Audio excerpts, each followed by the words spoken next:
안녕하세요. 뽀족스람 채널에 다시 오신 것을 환영합니다.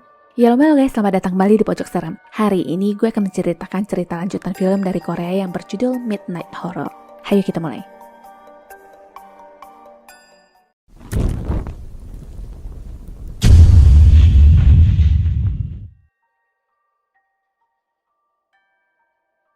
Sebuah minimarket didatangi pria aneh yang meminta menukar 500 won dengan koin. Tangan dan wajahnya terlihat seram dan penjaga toko yang bernama So Hyun ini pun diam-diam menekan tombol darurat di bawah meja. Pria itu terus-menerus menyuruhnya untuk mempercepat gerakannya sampai akhirnya dia menggenggam lengan So Hyun sambil membuka maskernya. Wajah yang menakutkan, tangan yang berbulu binatang dan sikap kasarnya membuat So Hyun hanya bisa menutup mata. Setelah itu polisi datang tepat waktu yang menanyakan apa yang sudah terjadi. So Hyun berkata ada pria aneh, tapi masalahnya pria yang dimaksud itu sudah tidak ada. Alhasil So Hyun lah yang ditegur, yang dipikir hanya tidak sengaja menekan tombol darurat. Sebenarnya kejadian barusan bukanlah hayalan semata dilihat dari bekas goresan kuku di tangan So Hyun, tapi anehnya bekas itu dengan mudahnya menghilang. Setelah polisi pergi, di luar sudah ada bosnya yang nyeleneh dengan kacamata hitamnya itu. Bos mengetahui apa yang terjadi dan menurutnya So Hyun baru saja menarik binatang noktural yang berkeliaran dari komunitas. So Hyun lalu diajak masuk ke sebuah ruangan yang dipenuhi dengan foto-foto beberapa pria, juga tulisan-tulisan catatan tentang seni membaca wajah. Bos lalu membuka rekaman CCTV dan makhluk itu nyata terekam dengan baik. Bos tidak kaget dan dia berkata dahi dan tulang pipi menonjol adalah tipikal wajah kriminal. Ditambah hidung macam babi merupakan pembunuh paling ganas di antara banyaknya kejahatan. Dia juga membaca wajah So Hyun yang katanya cocok bekerja di tos serba karena wajahnya mendatangkan pelanggan, tapi hidung dan mulut yang lemahnya itu dapat menimbulkan bahaya. Intinya, wajah So Hyun dibilang adalah campuran antara baik dan buruk. So Hyun sendiri tahu jika dia sedang dijadikan kelinci percobaan dengan bayaran 5 kali gaji per jam selama seminggu, tapi dengan kejadian ini dia mulai ragu melanjutkan kerjaannya. Sebenarnya So Hyun lebih berkeinginan menjadi pramugari, tapi semua itu dipatahkan oleh bosnya.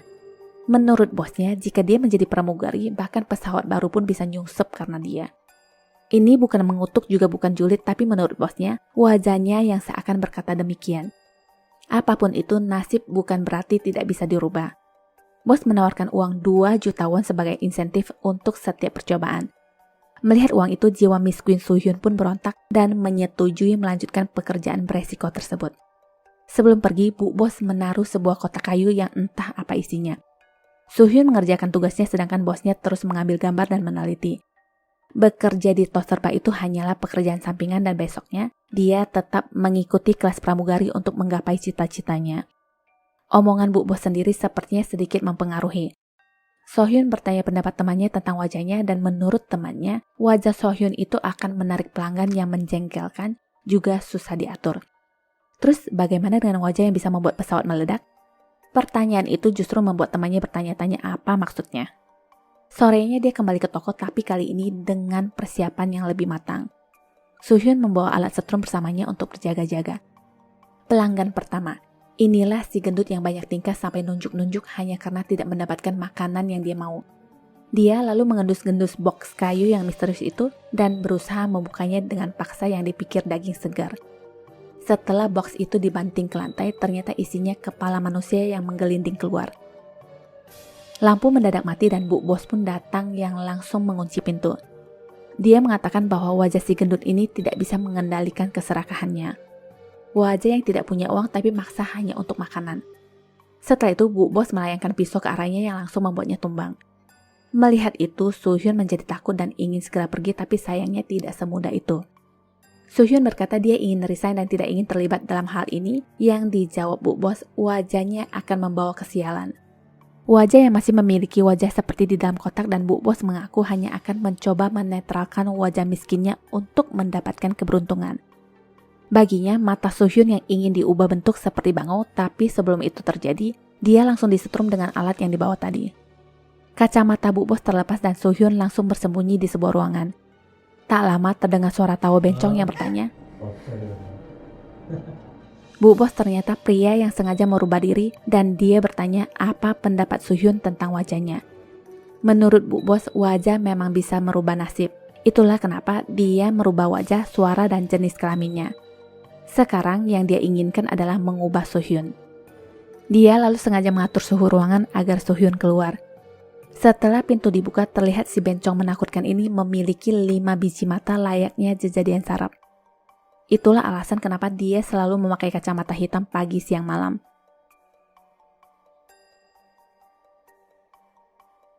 Perempuan ini bernama Mei, warga negara Jepang yang membuka usaha restoran di Korea. Suatu malam dia mendapatkan pelanggan yang kelakuannya rada-rada. Pelanggan itu mengintip dari kaca dan makan seporsi tapi nggak selesai-selesai sampai tunggu diusir. Besoknya, Mei mendapatkan orderan makanan dengan alamat gedung apartemen yang sama dengannya di kamar 613. Kamar 613 ini sempat menjadi perhatiannya sewaktu dia baru akan berangkat ke restoran tadi pagi. Semua berjalan baik hari itu dan sesampainya di apartemen, orang tuanya menelpon yang mengingatkan banyaknya kejahatan yang terjadi belakangan ini yang menargetkan wanita yang tinggal sendirian. Restoran Mei sendiri sebenarnya dinilai tidak begitu enak yang sering mendapatkan serangan netizen di sosmed. Berbagai komentar toksik membuatnya agak terganggu, tapi dia memilih untuk tidak menyerah. Besoknya restoran buka seperti biasa, yang tidak biasa itu sikap Mei. Dia menjadi kasar dengan pelanggan yang langsung menaburkan banyak bubuk cabai ke mangkok makanan mereka setelah mendengar kritikan hambar di masakannya. Tapi sebenarnya itu hanyalah keinginan di dalam otaknya. Pada akhirnya Mei berhasil meredam emosinya dan malah menawarkan keuntungan jika mereka bersedia memberikan bintang 5 di sosmed. Malamnya restoran tutup dan lagi-lagi ada komentar negatif dari pelanggan kamar 613. Pelanggan itu bahkan menantangnya untuk datang ke apartemennya untuk membahas makanan jika memang Mei tidak terima atas kritikannya. Lagi kesal-kesalnya, bolam konslet dan padam. Ada sosok yang tiba-tiba sudah berada di dalam restoran dan Mei masih berpikir positif. Dia memberitahukan bahwa restoran sudah tutup. Sosok itu diam untuk beberapa saat yang kemudian membuka lebar mulutnya. Lampu kembali menyala dan sosok tadi sudah tidak ada. Setelah itu teman Mei yang bernama Soyeon menghampiri dan ikut kesal membaca komentar pelanggan norak tentang restorannya. Masalahnya ini orang hanya ingin mencari gara-gara. Dia akan memesan sebelum restoran tutup setiap hari dan setelah itu sengaja meninggalkan komentar negatif. Mei juga sudah memintanya untuk bertemu di restoran jika ada yang ingin disampaikan, tapi tetap saja pelanggan tersebut tidak pernah muncul. Terlalu banyak orang-orang psikopat di dunia ini yang hanya bisa mengetik dalam kegelapan. Mei mengingat pernah melihatnya sekali seorang wanita berusia kira-kira 30 tahunan. Soyeon mengusulkan Mei untuk memasak pesanannya dengan bahan-bahan sampah sesuai dengan komentarnya sekali-sekali. Yang ditunggu akhirnya memesan makanan lagi dan Mei benar-benar membuatkan makanan dari bahan-bahan busuk. Besoknya Mei menelpon Soyeon dan menceritakan apa yang sudah diperbuatnya. Soyeon memberitahu Mei ada berita tentang seorang wanita tidak sadarkan diri setelah menyantap makan malamnya. Ada perasaan takut apakah itu hasil perbuatannya semalam dan Mei langsung mencari berita yang dimaksud. Untuk memastikan kembali, Mei memutuskan menghampiri pelanggan yang juga merupakan tetangganya itu. Pintu terbuka yang membuatnya berlari kembali ke apartemennya. Wanita itu sudah berdiri di depan pintu sambil tertawa yang membuat Mei semakin panik. Selang berapa detik perempuan itu berdiri dekat sekali dengannya yang ternyata hanyalah mimpi. Setelah itu, Mei didatangi seorang polisi yang ingin menanyakan beberapa hal terkait tetangganya yang ditemukan meninggal pagi ini. Anehnya, jasadnya sudah diperkirakan meninggal seminggu yang lalu. Polisi memperlihatkan fotonya yang diingat Mei, sosok ini jugalah yang muncul di restorannya beberapa hari lalu. Mei kemudian menceritakan ini kepada Soyeon dan Soyeon mengkaitkan mungkin dia adalah salah satu korban psikopat yang menargetkan wanita yang tinggal seorang diri. Karena itulah Soyeon meminta Mei untuk lebih berhati-hati mengingat dia juga tinggal sendirian. Apartemen 613 langsung disegel dengan polisi lain dan pintu itu bisa tiba-tiba terbuka dengan penampakan hantu perempuan, tapi lagi-lagi itu hanyalah kehaluan Mei semata. Hujan turun deras malam itu dan Mei berbicara dengan ibunya tentang kejadian yang menimpa tetangganya. Dia juga mengatakan tidak menceritakan tentang apa yang dilihatnya kepada polisi tentang hantu wanita yang terus bergumam seperti sedang mengucapkan mantra yang tidak bisa dimengerti. Ibunya hanya berpesan untuk tidak memikirkannya, apalagi Mei tidak benar-benar yakin melihat penampakan hantu tersebut. Setelah menutup telepon, ponselnya berdenting notif dari aplikasi pengiriman yang tertulis pengiriman sedang menuju ke lokasinya. Lampu padam dan perempuan yang harusnya sudah meninggal itu berlari ke arahnya. Dia berkata, tolong bantu saya sambil melepas wignya. Dia juga bertanya, 하는데 왜 안 했어? 기다렸잖아. jadi pria ini adalah pelanggan aneh yang pernah makan di restorannya di awal cerita. Beberapa waktu yang lalu, Mei juga sempat mendengar suara aneh dari apartemen tetangganya. Ada wanita yang berkata, 오지마. 찾아오면 죽어. jadi inilah pria psycho yang menargetkan para wanita yang tinggal sendirian. Dia juga lah yang selama ini mengorder makanan untuk menjebak para korbannya. Sekarang, Mei menjadi korban dan pria itu pun menetap di apartemennya dengan terus melakukan modus yang sama.